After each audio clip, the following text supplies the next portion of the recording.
کمسن نبی حضرت مریم علیہ السلام ہمیشہ بیت المقدس کے اندر عبادت میں مصروف رہا کرتی تھیں۔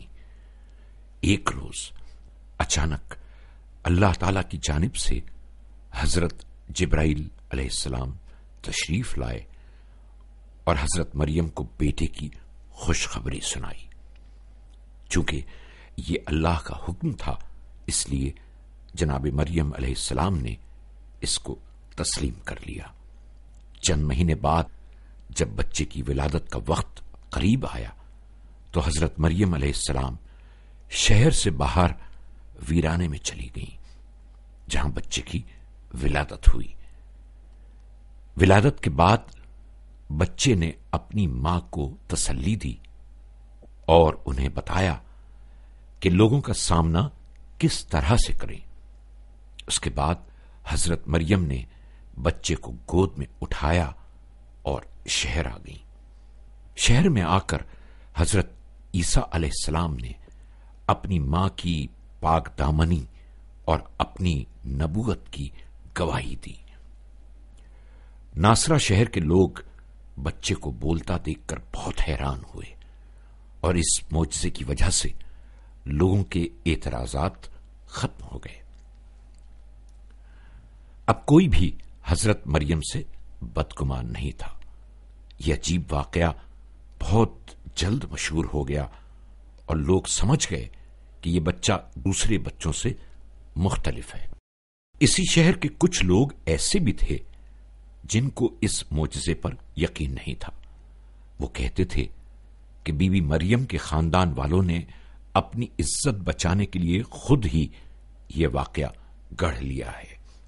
وہ لوگ اس بات پر یقین نہیں کرنا چاہتے تھے کہ اللہ تعالی بغیر باپ کے بھی اولاد پیدا کر سکتا ہے۔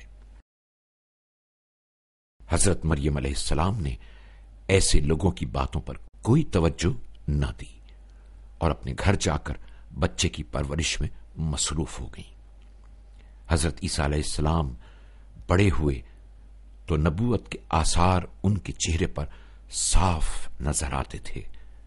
وہ اکثر ایسی بات کرتے کہ لوگ حیران ہو جاتے۔ حضرت عیسیٰ علیہ السلام جب 12 سال کے ہوئے تو ایک روز ان کی والدہ حضرت مریم علیہ السلام انہیں اپنے ساتھ بیت المقدس لے گئیں۔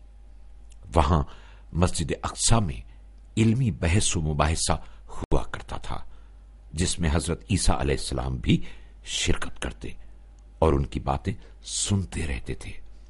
وہ اکثر اوقات دانشوروں پر ایسے اعتراضات کرتے کہ وہ ان کی ذہانت پر حیران رہ جاتے۔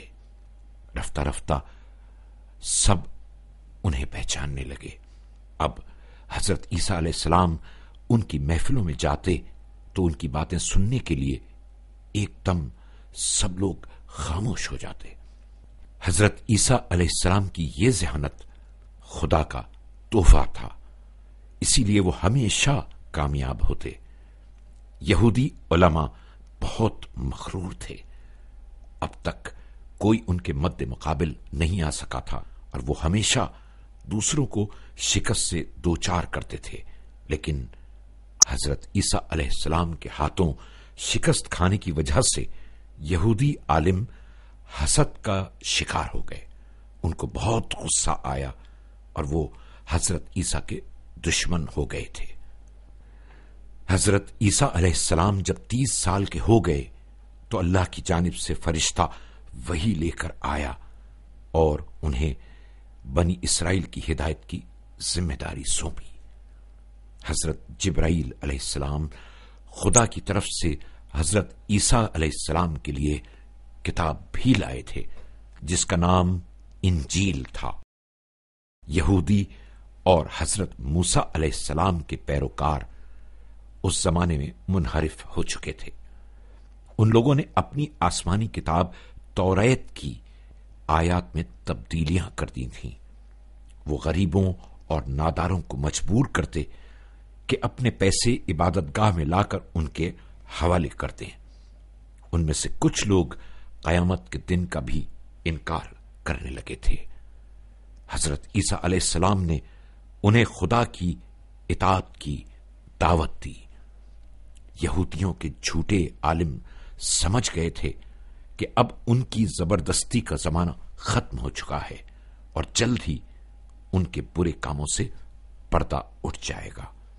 مجبوراً یہودی عالموں نے حضرت عیسیٰ علیہ السلام کی مخالفت شروع کر دی اور حضرت عیسیٰ سے کہنے لگے کہ تم جھوٹ بول رہے ہو، تم خدا کے نبی نہیں ہو۔ حضرت عیسیٰ علیہ السلام نے ان کی باتوں کی کوئی پرواہ نہیں کی۔ وہ آس پاس کے چھوٹے شہروں اور دیہاتوں میں جاتے اور لوگوں کو خدا کی اطاعت کی دعوت دیتے رہے۔ کبھی کبھی لوگ حضرت عیسیٰ کی سچائی کا یقین حاصل کرنے کے لیے ان سے معجزے کی درخواست کرتے۔ حضرت عیسیٰ علیہ السلام معجزہ دکھانے کے لیے خدا کے حکم پر مٹی سے چھوٹے چھوٹے پرندے بنا کر ان پر پھونک مارتے تو پرندوں میں جان آ جاتی اور وہ اڑ جاتے۔ کبھی حضرت عیسیٰ علیہ السلام مریضوں کو شفا دیتے اور کبھی قبرستان میں جا کر مردوں کو زندہ کر دیتے۔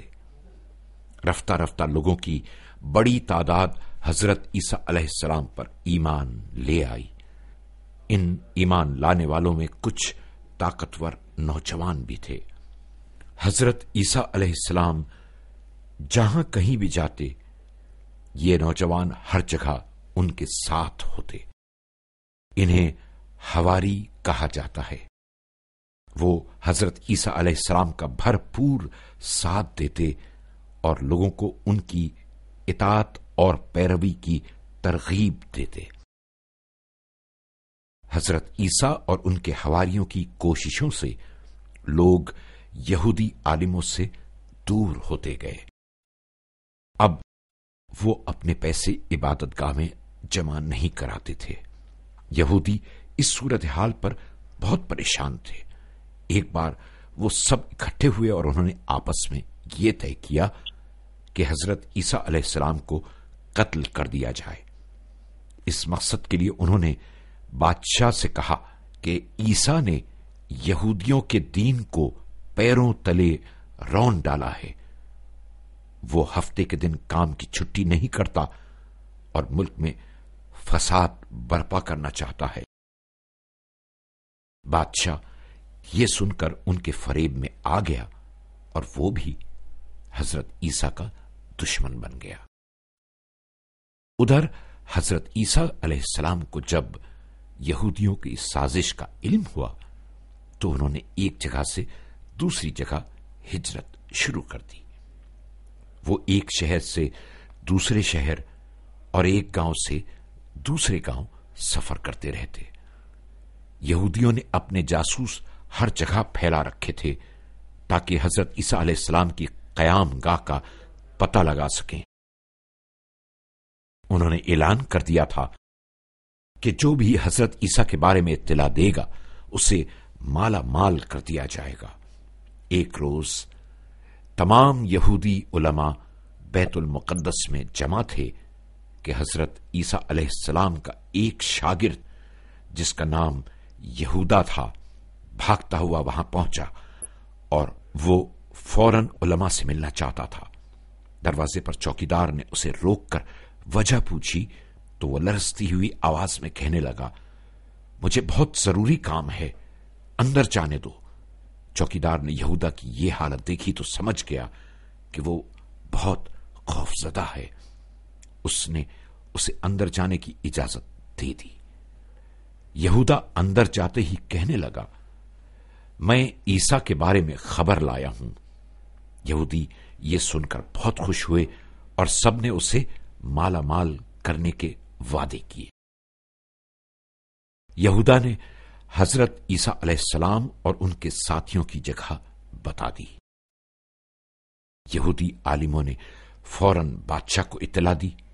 بادشاہ اپنی فوج لے کر یہودی عالموں کے ساتھ اس باغ میں پہنچا جس کا پتہ یہودا نے بتایا تھا۔ یہودا ان سے پہلے ہی باغ میں پہنچ گیا تھا تاکہ دیکھ لے کہ حضرت عیسیٰ وہاں ہیں یا نہیں۔ اسی وقت خدا نے حضرت عیسیٰ علیہ السلام کی مدد کی اور انہیں آسمان پر اٹھا لیا۔ دوسری طرف اللہ تعالی نے یہودا کو سزا دینے کے لیے اس کی شکل حضرت عیسیٰ علیہ السلام جیسی بنا دی۔ اس لیے جب بادشاہ کی فوج باغ میں داخل ہوئی اور حضرت عیسیٰ علیہ السلام کو ڈھونڈنے لگی تو اچانک ایک فوجی نے آواز لگائی، وہ رہا عیسیٰ، وہ رہا۔ اور پھر انہوں نے یہودا کو، جو اب حضرت عیسیٰ کی شکل میں آ چکا تھا، گرفتار کر لیا۔ یہودا اس قدر خوف زدہ تھا کہ اس کی زبان بند ہو گئی تھی اور وہ اپنے دفاع میں کچھ کہہ بھی نہ سکا۔